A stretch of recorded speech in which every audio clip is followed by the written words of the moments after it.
안녕하세요 보라매님들, 무기큐브 시간입니다. 오늘 소개할 무기체계는 전략폭격기의 아버지 보잉 B-29 슈퍼포트리스입니다. 본격적인 소개에 앞서 구독, 좋아요, 댓글, 알림 설정 부탁드리겠습니다.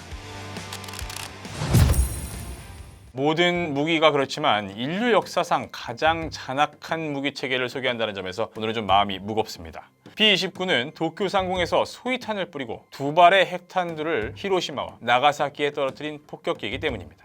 1939년 4월 제2차 세계대전이 발발하기 불과 5개월 전에 미 육군 항공단 관계자들은 독일 공군을 참관할 기회를 갖게 됩니다. 1935년 나치 독일은 제1차 세계대전 이후 맺은 평화협정인 베르사유 조약을 파기한 뒤 군비 증강에 열을 올렸습니다. 동시에 자신들의 힘을 과시하고 무언의 협박을 하기 위해 주변국 군 관계자들을 초청해서 훈련을 참관시키거나 신무기를 공개하기도 했죠. 미군 관계자들은 그렇게 준비된 독일의 초대에 응했던 겁니다. 당연히 생각보다 강한 독일 공군력과 폭격기 전력에 큰 충격을 받았습니다. 그래서 미국은 1934년부터 개발을 시작한 B-17 폭격기만으로는 부족하다고 판단을 한 거죠. 즉시 그보다 2배가 넘는 작전 반경과 폭장량을 요구했고 B-17을 만들고 있던 보잉은 XB-29를 제안해 채택됐습니다. 보잉의 제안은 당대 최고 기술의 집합체로 평가됐습니다. 그 사이 이미 전쟁은 시작된 터라 미군은 고민할 필요도 없었죠. 1940년 6월 당시 나왔던 설계도만 보고 5기를 선발주했습니다. 1941년 12월 7일 일본이 진주만 공습을 감행하면서 참전을 결정한 미군은 전시 경제로 전환했고 모든 군수공장의 가동을 가속화했습니다.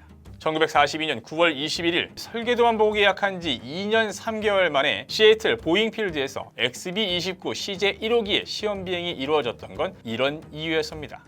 서둘렀던 탓일까요? 1943년 2월 18일 CJ-2호기가 비행 중 엔진 화재로 기체가 추락하면서 승무원 전원과 23명의 시민이 사망하는 참변이 일어나기도 했습니다. 하지만 보잉은 참사의 아픔을 딛고 같은 해 7월 모든 요구 조건을 충족하는 완성작을 내놨습니다. 그리고 1944년 5월부터 작전에 투입됐죠. 미 육군은 B-29 CJ 석대가 제작돼 첫 비행을 하기도 전에 보잉과 납품 계약을 맺었습니다. 선 주문량이 무려 1,660넉 대, 모두 3,970대가 제작된 B-29의 평균 가격인 약 64만 달러로 계산을 해보면 약 10억 달러 이상을 지급한 겁니다. B-29 개발과 구매, 운용에 투입된 예산은 30억 달러 이상으로 전체 사업비 규모가 20억 달러 정도였던 맨해튼 프로젝트보다 많았습니다. 핵폭탄을 만드는 것보다 운송수단을 만드는데 더 많은 돈을 들였던 거죠.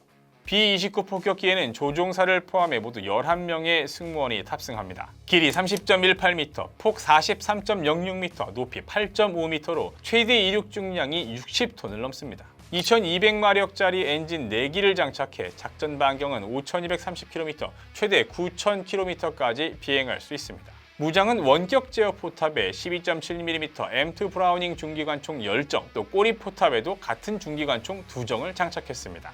B-29에는 당대 최고의 혁신적인 기술이 적용됐습니다. 기체에 여압장치가 설치된 첫 항공기가 바로 B-29입니다.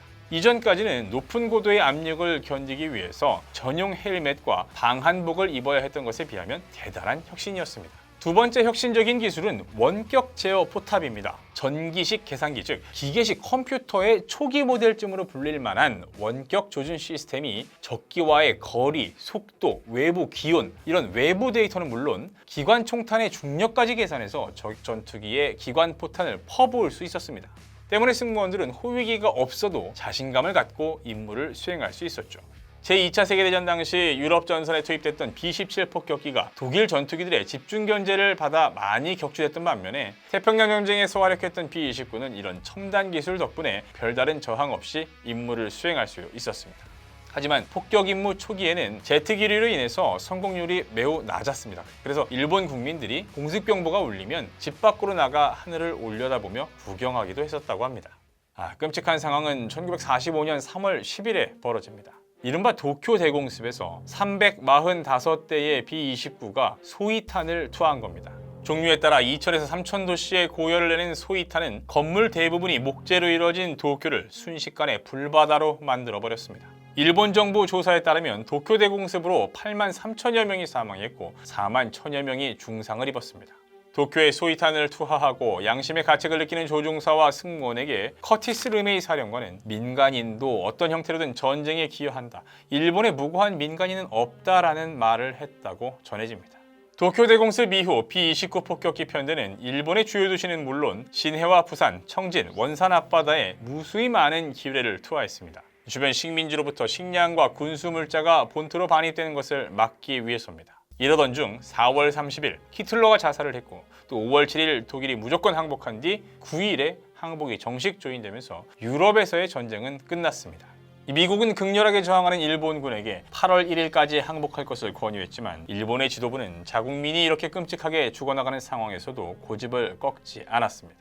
그리고 8월 6일 우라늄형 핵폭탄 리틀보이가 히로시마에, 또 9일에는 플루토늄형 핵폭탄 펜맨이 나가사키에 떨어졌습니다. 이렇게 B-29 폭격기는 핵폭탄을 투하한 처음이자 아직까지는 마지막 폭격기로 남았습니다. 그리고 이 기록은 영원히 이대로 남았으면 좋겠습니다.